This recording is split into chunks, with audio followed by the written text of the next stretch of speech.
सभापति महोदय, मैं आपकी अनुमति से कार्य सलाहकार समिति के 39वें प्रतिवेदन का उपस्थापन करता हूं।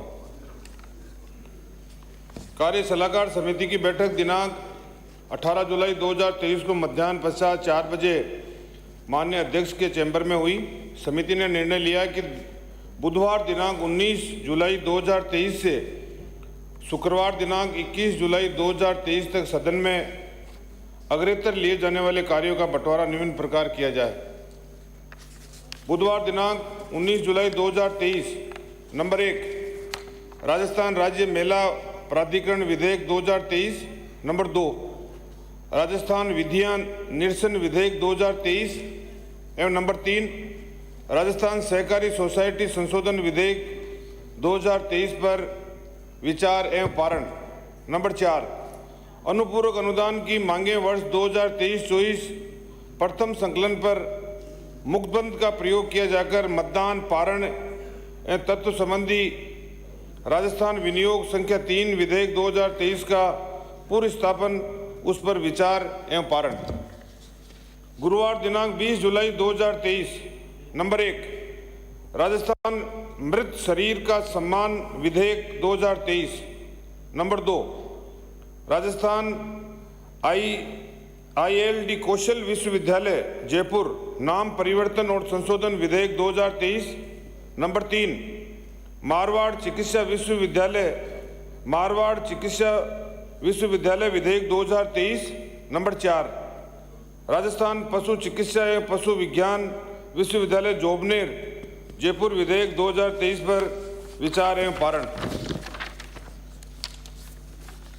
शुक्रवार दिनांक 21 जुलाई 2023 नंबर 1 राजस्थान सार्वजनिक परीक्षा भर्ती में अनुचित साधनों की रोकथाम के अध्युपाय संशोधन विधेयक 2023, नंबर 2 राजस्थान सिनेमा संशोधन विधेयक 2023, नंबर 3 राजस्थान माल और सेवा कर संशोधन विधेयक 2023, नंबर 4 राजस्थान न्यूनतम आय गारंटी विधेयक 2023 पर विचार एवं पारण। सभापति महोदय, मैं प्रस्ताव करता हूं कि ये सदन कार्य सलाहकार समिति के 39वें प्रतिवेदन पर अपनी सहमति प्रकट करता है। प्रश्न ये है कि ये सदन कार्य सलाहकार समिति के 39वें प्रतिवेदन पर अपनी सहमति प्रकट करता है। जो पक्ष में वहां गए, जो विपक्ष में ना गए, सहमति प्रदान की गई। प्रभारी मंत्री।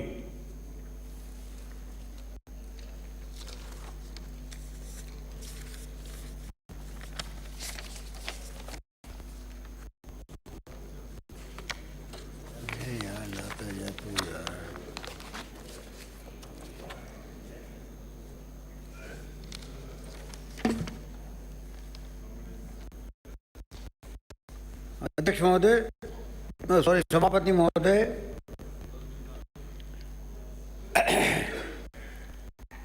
राजस्थान में अपराध की प्रवृत्तियों के अध्ययन के बाद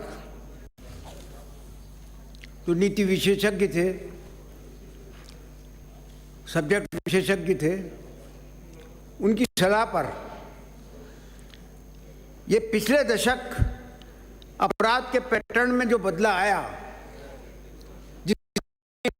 हत्या, लूट, डकैती, अपराधों के पहले तो व्यक्ति करता था, तो अकेले करता था, और अब जो है वो समूह में होने लग गए।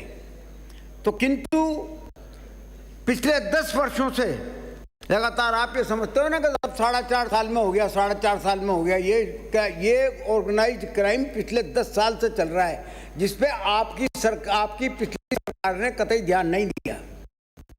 10 सालों से नई उम्र के अपराधी गिरोह बना करके अपना जीवन संगठित अपराध की दिशा में ले जा रहे हैं। ऐसे उदाहरण सामने आए हैं कि राजस्थान के कुछ जिलों में सक्रिय संगठित आपराधिक गिरोहों ने गुप्त सूचनाएं देने वाले और हथियार सप्लाई करने वालों को सम्मिलित कर वेल ऑर्गेनाइज्ड नेटवर्क स्थापित कर लिया है।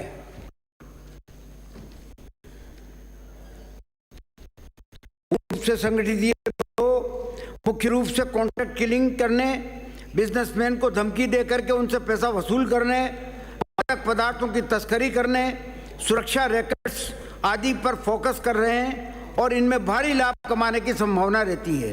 ये गिरोह इन अपराधों से बड़ी मात्रा में संपत्ति का संग्रह करते हैं और उसका उपयोग जेल में अपने सहयोगियों को की देखभाल करने और आपराधिक मुकदमा लड़ने के लिए बड़े बड़े महंगे वकील भी करके उनकी जमानत करवाने की कोशिश करते हैं। और जो गवाही देने आते हैं उनको भी जो है चेतावनी दे करके या किसी तरीके से डरा धमका करके उनके गवाहों को होस्टाइल करवाने की कोशिश करते हैं। ऐसे अपराधी क्रिमिनल लॉ और प्रोसीजर के सुधारात्मक और पुनर्वास संबंधी पहलुओं का फायदा उठाते हैं करने के लिए कस्टडी से रिहा हो जाते हैं। कुछ समय से ऐसी डरावनी छवि बना करके रखे हैं जो वास्तविकता से परे होती है। इस तरह की छवि व्यापारियों और उद्योगपतियों को संरक्षण धन वसूल करने और इन गिरोहों की मदद करने के लिए उनके खजानों को समृद्ध करती है।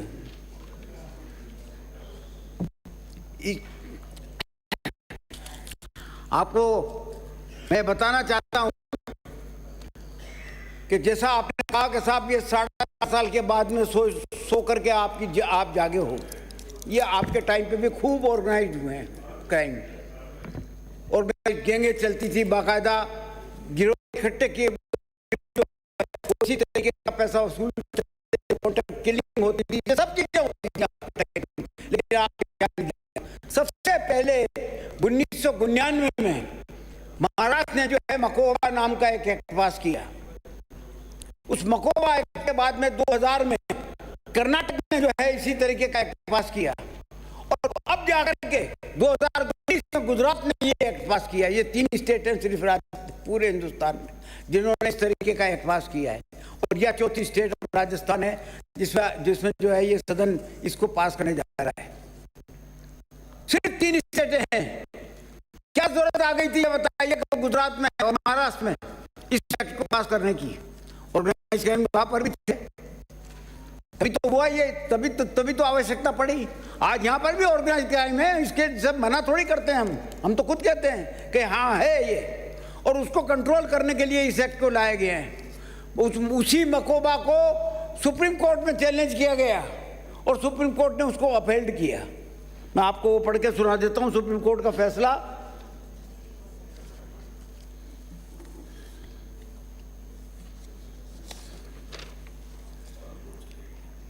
In view of the aforesaid discussions, we allow the appeal of the state government insofar as the constitutional validity of the section 13 to 16 of the Makoba is concerned. We uphold the validity of the said provisions.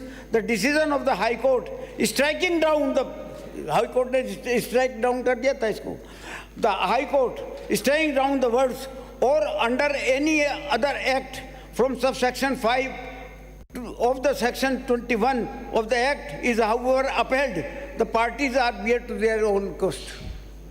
ये का ये act जो मकोबा का बनाया गया, ये का ये एक्ट जो महाराष्ट्र ने बनाया, उसी को कर्नाटक में ने बनाया और उसी को जो है गुजरात ने बनाया और उसी को हमने बनाया। हमने इसलिए इसमें कोई चेंजेस नहीं किए कि अगर चेंजेस करते तो ये मामला प्रेसिडेंट के पास जाता और ये लंबा खींच जाता और सुप्रीम कोर्ट में चैलेंज भी हो सकता था। तो जो सुप्रीम कोर्ट ने पास किया वो का वो ये एक्ट है ये। अब आप इसकी अफ एंड बट में जाओ और ये करो कि साहब ये यूं हुआ, ये यूं हुआ, यूं हुआ, तो वो तो आप मेरा ख्याल है कोई इसमें 25 खंड हैं। मेरी बात आपको टोकना नहीं चाहता, क्या आप इसको प्रेसिडेंट के कंसर्ट के लिए नहीं भेजेंगे? मेरी अर्ज सुने साहब, नहीं भेजना पड़ेगा। क्या आप इसको राष्ट्रपति महोदय के कंसर्ट के लिए भेजना नहीं पड़ेगा इसको? आप बैठिए, मैं बताता हूँ आपको अभी। कंसर्ट के लिए भेजना अलग चीज़ है और उसमें कुछ चेंजेस कर देना अलग चीज़ है। ये प्रेसिडेंट से पास हो चुका है, 3 स्टेट में पास हो चुका है, सुप्रीम कोर्ट में पास हो चुका है। राजस्थान में कानून बनेगा तो क्या राष्ट्रपति महोदय के पास उनकी अनुमति के लिए नहीं जाएगा? कह रहा हूं कि अगर इसमें कुछ चेंजेस करते तो वहां दिक्कत आती। आती नहीं आती है बता दो आप। और अगर चेंजेस नहीं किए, हूबहू है, तो कोई दिक्कत नहीं आएगी अगर वहां भेजना पड़ा। बात सुनिए, अब सवाल ये आता है, आपने जैसा कहा, मुझे बहुत अफसोस के साथ कहना पड़ता है, प्रतिपक्ष के नेता महोदय, मुझे बड़े अफसोस के साथ कहना पड़ता है कि आपके जितने भी माननीय सदस्य बोले हैं, किसी ने इस एक्ट को नहीं पढ़ा, किसी ने एक्ट को नहीं पढ़ा। इस एक्ट में जो चीज़ें लिखी हुई थी उन्हीं के बारे में प्रश्न पूछ लिए। आपने पढ़ा, लेकिन 25 सेक्शन में से सिर्फ 3 या 4 सेक्शन पढ़ के रह गए आप, और आपने उसकी इतनी कर ली कि हाँ मैंने पूरा पढ़ लिया। 3-4 सेक्शन से ज़्यादा आपने भी नहीं पढ़ा। आपको ये आपने कहा कि साहब ओवर राइडिंग इफेक्ट नहीं होगा इसका, दूसरी तो चालू हो जाएगा, इसके ओवर राइडिंग इफेक्ट है। सेक्शन 25 उठा करके देख लो, माननीय सदस्य 24 उठा करके देख लो, उसमें ओवर राइडिंग इफेक्ट लिखा हुआ है। थोड़ा गंभीरता रखो भाई, प्लीज थोड़ा शांत रहो। सेक्शन 25 में पढ़ के सुना देता हूं आपको। सेक्शन 25 में प्रावधान है कि इस एक्ट के प्रावधान या इसके अंतर्गत बनाए गए नियम किसी अन्य विधि के अंतर्गत बनाए गए प्रावधानों या नियमों के अतिरिक्त लागू होंगे, यानी कि इसका ओवर राइडिंग इफेक्ट होगा। नहीं हो सकता तो चैलेंज कर देना आप कोर्ट में। आप नहीं कर सकते, आप नहीं कर सकते। आपसे फिर कह रहा हूं, आप संविधान नहीं करेगा। नहीं हो सकता तो आप कोर्ट में चैलेंज कर देना। ये जो एक्ट है, ये ऑलरेडी मैंने जैसा आपसे कहा कि महाराष्ट्र के मामले में ये सुप्रीम कोर्ट ने अपील कर दिया। क्या हो रहा है आपको? ये आपको जानकारी नहीं है और ठोके जा रहे हो।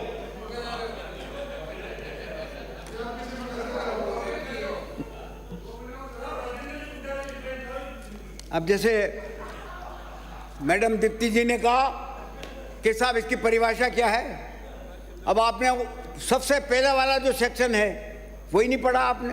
सेक्शन 2 पढ़िए आप, जिसमें परिभाषा साफ लिखी हुई है एक्ट आपके पास, तो निकाल के देखो। इसमें मोटे तौर पर यह बताया गया है कि संगठित, इसमें मोटे तौर पर यह बताया गया है कि संगठित अपराध और संगठित अपराध सिंडिकेट से क्या तात्पर्य है। कुल मिला के बात यही है ना कि इससे क्या तात्पर्य क्या है। इसके अलावा भी अन्य बातों को परिभाषित किया गया है। मैं नीचे पढ़ता हूं। संगठित अपराध का मतलब है संगठित अपराध सिंडिकेट के सदस्य के रूप में या सिंडिकेट की ओर से अकेले या समूह के रूप में वित्तीय या आर्थिक या अन्य कोई लाभ प्राप्त करने या विद्रोह को बढ़ावा देने के उद्देश्य से हिंसा और हिंसा की धमकी या अभित्रास, इंटिमिडेशन या प्रतिपीड़न या अनलॉफुल एक्टिविटी करना होता है। ये साफ लिखा हुआ है, इसकी परिभाषा ये है। नीचे भी दे रखे इसमें इसी तरीके। बिराजे अंकित नहीं होगा भैया बिराजे मदन जी, मानस से बिराजिए। मदन जी ये कानून का विषय है। बिराजिए मानस जी, ये कानून का विषय है। मेहरबानी करो, आपके कानून के बारे में कोई जानकारी नहीं है। माननीय नेता प्रतिपक्ष, कृपया अपने सदस्य को रोके यार।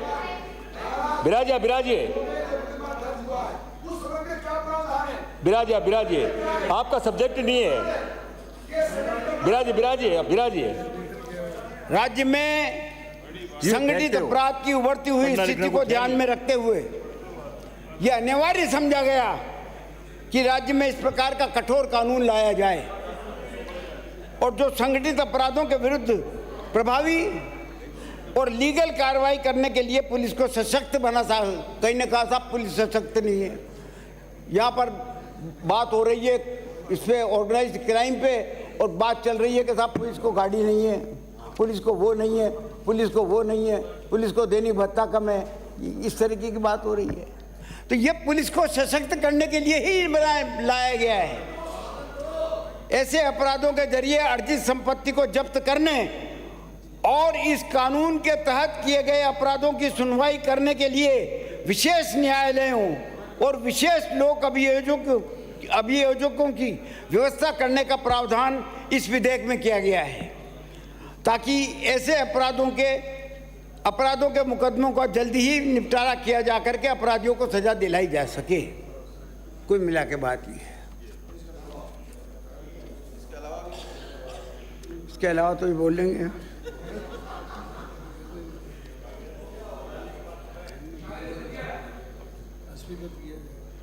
अब सवाल ये रह गया कि जितने माननीय सदस्य बोले हैं, मैं खैर उनको तो धन्यवाद देता हूं कि उन्होंने कैसे भी रखे, लेकिन किसी भी तरीके से विचार रखे, गलत रखे, सही रखे तो सही, बोले तो सही। कम से कम कानून नाम की क्या चीज़ है, कम से कम ये तो समझने की कोशिश करी। लाहौटी साहब बोले, बाबूलाल जी खराड़ी बोले कि अपराधी की मदद करने वालों के खिलाफ कार्रवाई की, और फिर इसमें किसके खिलाफ कार्रवाई हो रही है? अपराधियों की मदद करने के लिए ही तो, मदद करने वालों के खिलाफ ही तो कार्रवाई हो रही है। अपहरण होते हैं, बिहारी लाल जी बोले, श्रीमती संतोष जी बोले कि थाने में FIR थाने में दर्द नहीं होती, तो हमने तो यहाँ तक कह रखा है कि भाई SP के पास चल जाओ, SP को दर्ज करनी पड़ेगी 10 बार। कोई एक आदमी भी गया क्या SP के पास? प्लीज बेकार की बात करते हो, हम खमा अल्लाह करने की कोशिश करते हो। रामलाल जी बोले, जोगेश्वर जी गर्ग बोले, अविनाश महर्षि बोले, रफीक भाई बोले, संयम बोले। अब राठौड़ साहब, मैं आपकी बात का जवाब देता हूं, आपकी बात का जवाब देता हूं। आपने कहा कि CRPC के प्रावधानों के विपरीत है, कहा ना आपने। उत्तर में मैं बताता हूं आपको कि CRPC की धारा 5 पढ़ लो आप, उसमें साफ लिखा हुआ यह कहती है कि CRPC में कुछ भी लिखा होने के बावजूद भी राज्य विशेष प्रक्रिया के कानून बना सकता है। सेक्शन 5 पढ़ लो आप।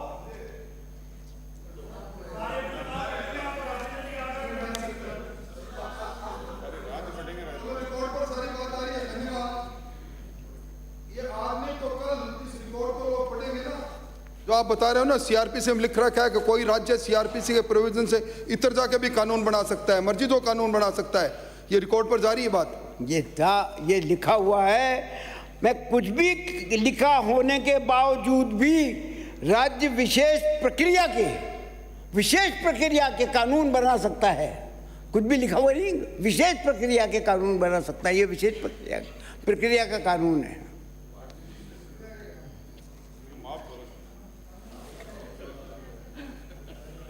धारा 28 में विशेष न्यायालयों के लिए बात करी आपने के संबंध में माननीय उच्च न्यायालय को नियम बनाने के अधिकार दिए गए हैं।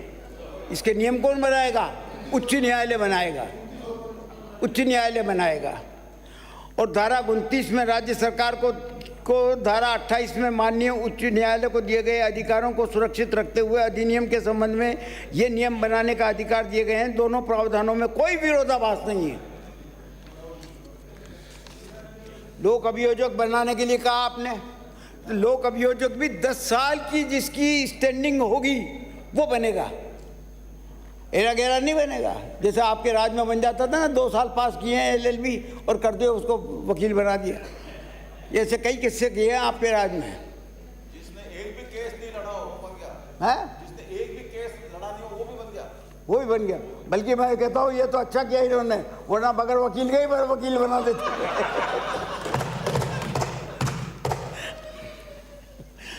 लोक अभियोजक बनाने के लिए कम से कम 10 साल के वर्ष का वकालत करने का अनुभव होना चाहिए। सेक्शन 24 दंड प्रक्रिया में संहिता में, अर्थात इसके अधिक अनुभवी को विशिष्ट लोक अभियोजक बनाया जा सकता है। टेलीफोन टैपिंग के लिए कहा आपने। टेलीफोन टैपिंग का तो बहुत लंबा किस्सा है, कई बार कह चुके हैं, उन बातों को याद मत दिलाओ। उन दिलाओगे तो फंस जाओगे। फंसे पड़े लेके आया था ना 4 कहाँ से आई थी वो टेप? कैसे कराया था मुकदमा? वो सचिन पायलट जी पर कैसे मुकदमा कराया आपने? अपने मंत्री बैठे, अपने पास लेके बैठे हो उनको, राजद्रोह का मुकदमा दर्ज कराते हो, हमसे आंख लड़ाते हो, हमसे आंख लड़ाते हो यहाँ। बिराजू, भारतीय टेलीग्राफ एक्ट के प्रावधानों को उच्चतम न्यायालय ने महाराष्ट्र सरकार बनाम महाराष्ट्र राज्य बनाम शांतिलाल शाह के निर्णय में इसको वैधता घोषित की है। समझा आप? जो आपने कहा ना कि इससे लो, इससे लो, इससे लो, तो उनको सबको ठेठ सुप्रीम कोर्ट ने जो है वैधता घोषित की है उसकी।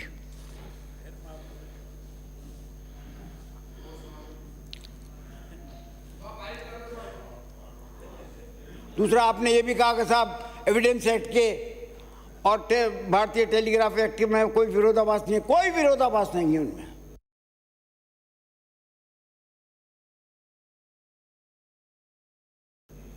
बढ़ते अपराधों की रोकथाम और अनुसंधान के लिए प्रत्येक थाने को में साइबर सेल भी गठित किए गए हैं। यहाँ पर साइबर सेल के बाबत कईयों ने सवाल किए। ये टेलीफोन टेपिंग में मैं बड़ी तसल्ली से कह रहा हूँ, हाई कोर्ट का लेटेस्ट फैसला आपके खिलाफ आया है शशिकांत वाले मामले में। उनसे पूछ लो, चाहे रेवेन्यू बोर्ड में आपने टेलीफोन टेप करवाए थे जिस आधार पर गिरफ्तारियां की थी, वो आईजी को आपने कंपिटेंट अथॉरिटी मान के कराया था। वो सारे उन्होंने कह दिया कि ये एडमिसिबल एविडेंस ही नहीं है। अगर मैं झूठा हूं तो रिकॉर्ड पर मेरी बात जारी है। तो इसी राजस्थान के हाई कोर्ट ने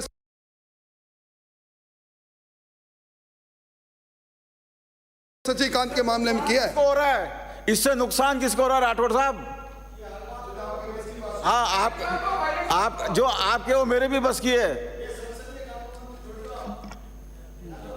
गत एक दशक से जिस प्रकार से ऑर्गेनाइज्ड क्राइम बढ़े हैं, आप भी मानते हो?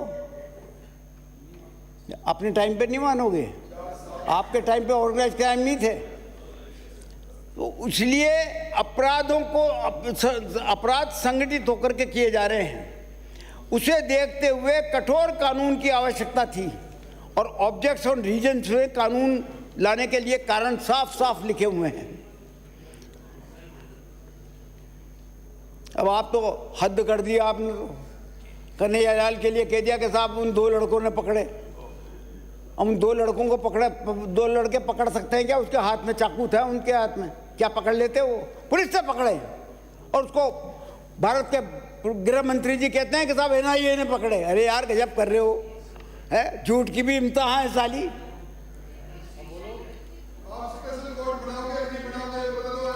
बिल में कन्हैयालाल के मामले में पकड़ा आपने, एक मैंने पकड़ा, पर उनको सजा दिलाने के लिए एनआईए के स्पेशल कोर्ट बनाओगे कि नहीं बनाओगे, वो मना कर दो। आप नहीं आप ही बता दो किसने पकड़ा? आप ही बता दो किसने पकड़ा? एनआईए को किसने दिया? हम ही ने दिया एमएनआईओ को। बिल में जमानत आसानी से नहीं हो और अग्रिम जमानत नहीं हो, ये तक प्रोविजन रखे गए हैं इसमें। अब इससे ज्यादा हार्ड क्या चाहते हो आप? इसे बता दो।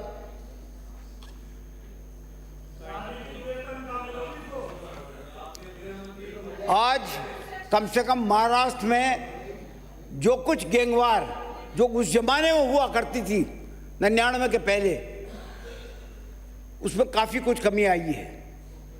और वो इसी मकोवा के एक्ट के जो एक्ट यहाँ बनाया जा रहा है ना, उसी एक्ट के तहत में जो है उनके काम आई है। तो इसकी सफलता पर आप लोगों को एतराज़ नहीं होना चाहिए। आपको तो वो सजेशन देने चाहिए थे कि और इसको किस प्रकार से मजबूत करें, लेकिन आप तो वही रोना रो रहे हो। ये नहीं है, ये नहीं है, वो नहीं पकड़ा गया, ये नहीं पकड़ा गया, ये नहीं पकड़ा गया। अच्छा, दूसरी बात ये भी देखिए आप, जो पहले इन्वेस्टिगेशन में टाइम लगता था, आज वो उससे कम लग रहा कि नहीं लग रहा? ये कितनी बड़ी उपलब्धि है। अधिकतर मामलों में समन रहते हुए भी अपराधियों को पकड़ा गया है। और जहां तक आप कहते हो कि साहब 20% क्राइम बढ़ गया, आपके टाइम पे तो एफआईआर ही दर्ज नहीं होती थी। हमने तो कंपल्सरी कर दिया एफआईआर दर्ज करना। तो जब ये जानते हुए भी कि अपराधों की संख्या बढ़े, क्या हो रहा है? ये माननीय सदस्य प्लीज, किसी का अंकित नहीं होगा। बिराजिए आप, बिराजिए माननीय सदस्य, बिराजिए। विराजिए, मान लीजिए, विराजिए, आप विराजिए। नेता प्रतिपक्ष प्लीज थोड़ा कंट्रोल करें आप, प्लीज। आपने भी तो अपनी बात रखी है, प्लीज प्लीज विराजिए, विराजिए, विराजिए। आपने अपनी बात नहीं रखी, आसन पैरों पर विराजिए, आप विराजिए, विराजिए। कुछ अच्छी परंपराएं सीख लीजिए, विराजिए, विराजिए। आपने अपनी बात नहीं रखी, विराजिए, आप विराजिए, विराजिए। कुछ संस्कार ले लीजिए। आपने अपनी बात नहीं रखी, माननीय नेता प्रतिपक्ष ने अपनी बात नहीं रखी। मंत्री अपनी बात रखेंगे, अधिकार है उनको इस बात अपनी बात रखने का। विराजिए, आप विराजिए। माननीय नेता प्रतिपक्ष, एक मिनट एक बात सुनिए आप। कई बार छोटे बच्चे जब मीठा ज्यादा खा लेते हैं ना, सभी माननीय सदस्य कह रहा हूँ, एक मिनट माननीय मंत्री महोदय, छोटे बच्चे जब मीठा ज्यादा खा लेते हैं तो उनके चूर्णिया हो जाता है। मुझे लगता है माननीय सदस्य का चूर्णिया हो रहा है हर बात में खड़ा होकर के। मैं ये कहता हूँ सभापति महोदय, जब विधानसभा में जब चूर्णिया आ ही गया है तो जरा बता दो तो सभापति महोदय, चूर्णिया चीज क्या है? ये चूर्णिया जो है ये सदन ये जानना चाहता है, ये सदन ये जानना चाहता है कि चूर्णिया है क्या चीज, ये कैसे पैदा होता है और ये कहाँ पैदा होता है, ये किस जगह पैदा होता है? सभापति महोदय, इस एक्ट के 25 सेक्शन हैं, 25 सेक्शन का एक्ट है ये। अगर मान लीजिए इनको कोई इस एक्ट में खराबी दिख रही थी तो इन्होंने संशोधन क्यों नहीं पेश किया? क्यों नहीं पेश किया संशोधन?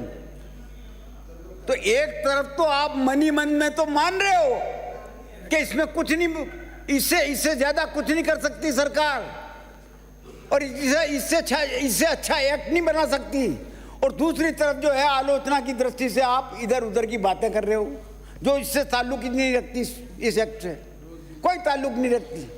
तो मेरा आपसे ये निवेदन है प्रतिपक्ष के मेरे साथियों, माननीय सदस्य को पूछना, जनमत जानने के लिए जो इन्होंने प्रस्ताव रखा है उसको अस्वीकार किया जाए। प्रश्न ये है कि राजस्थान संगठित अपराध का नियंत्रण विधेयक 2023 को जनमत जान हेतु परिचालित किया जाए। जो पक्ष में आ गए, जो विपक्ष में ना गए, नापक जीता विधेयक को जनमत जान हेतु परिचालित करने का संशोधन प्रस्ताव अस्वीकार किया गया। प्रश्न ये कि राजस्थान संगठित अपराध नियंत्रण का विधेयक 2023 को विचारार्थ किया जाए। जो पक्ष में आ गए, जो विपक्ष में ना गए, हाँ पक जीता विधेयक को विचारार्थ लिया गया। खंड से विचार, खंड 2 से 20 कोई संशोधन नहीं। प्रश्न ये कि खंड 2 से 20 स्वीकार किए जाए। जो पक्ष में आ गए, जो विपक्ष में ना गए, हाँ पक जीता खंड 2 से 20 स्वीकार किए गए। खंड 21 प्रभारी मंत्री संशोधन प्रस्ताव प्रस्तुत करेंगे।